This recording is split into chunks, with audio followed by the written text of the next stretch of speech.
Our friendship, our brotherhood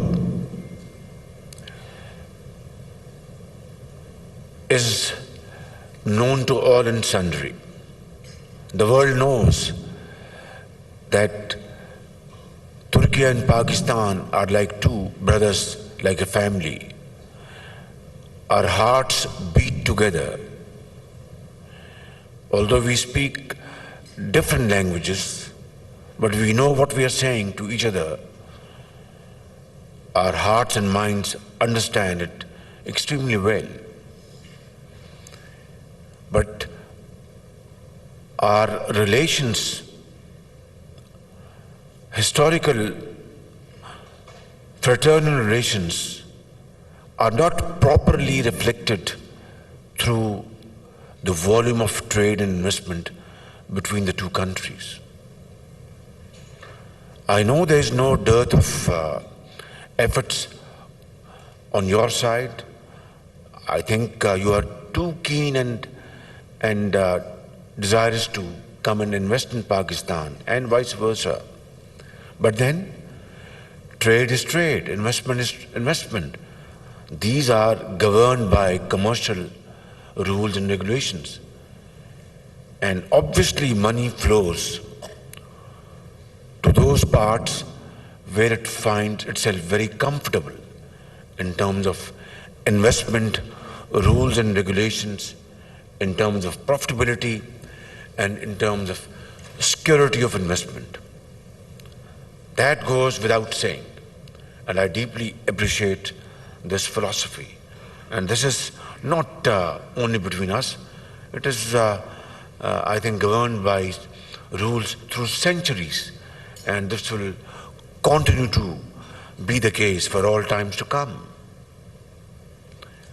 But again, we should have sat down in previous decades and thrashed out these issues and problems in our way.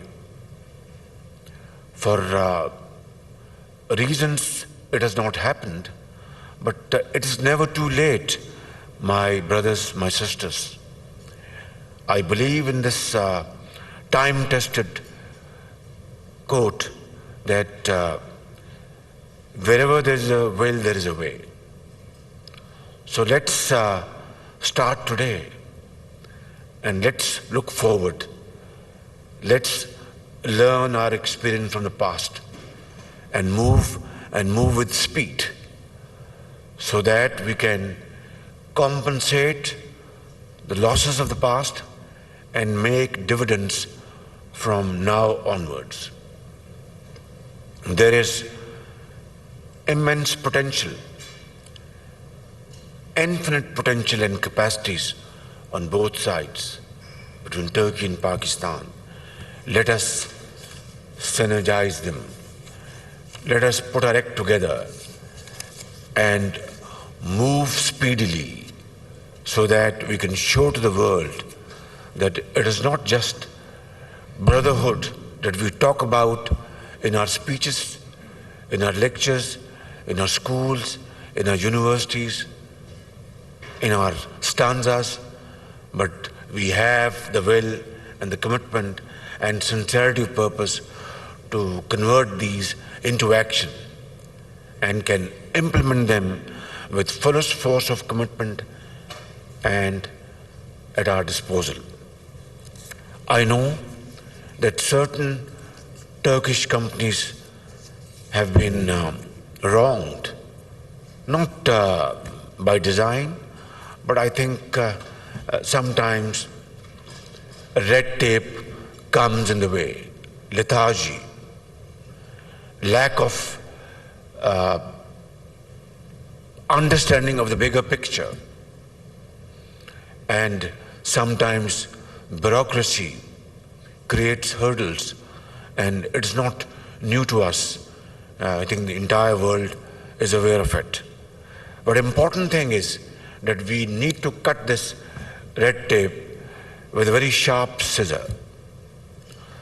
We need to simplify our business regulations to promote investment and you are sure that it is secured under all circumstances. Governments come and go, but investments will never be disturbed. The system will never change, rather improve and keep on improving to meet the requirements of the day. I know my brothers sitting on the left side and right side who have been given very bad treatment and for no rhyme or reason. Last time when I was here, I sincerely offered my apology, and once again I'm doing it. Yesterday when I was with my very respected brother President Tayyip Erdogan, I had to hear this complaint once again after my visit to China.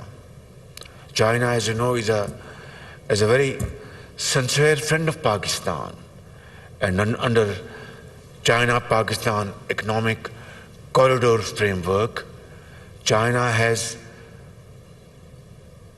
invested in Pakistan to the tune of $33 billion from 2015 or 2014 to 2018, before the completion of Prime Minister Shehbaz Sharif's government. Subsequently, this process slowed down.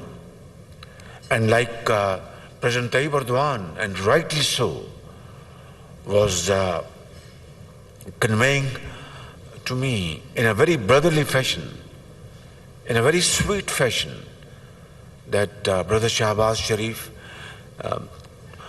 Turkish companies are more than eager to come and invest in Pakistan, but companies who have invested in Pakistan are not getting their payments. And he was not wrong. IPP companies, Turkish airlines, they are not getting their payments. And he was not wrong. It's very unfortunate that this is, sadly enough, this is a fact. And then other problems. This is exactly what I was conveyed in Beijing. And this is exactly what I was conveyed yesterday evening at the dinner meeting. I want to convey to my brothers here and my sisters here, in no uncertain terms, that this situation is not acceptable to my government. To me,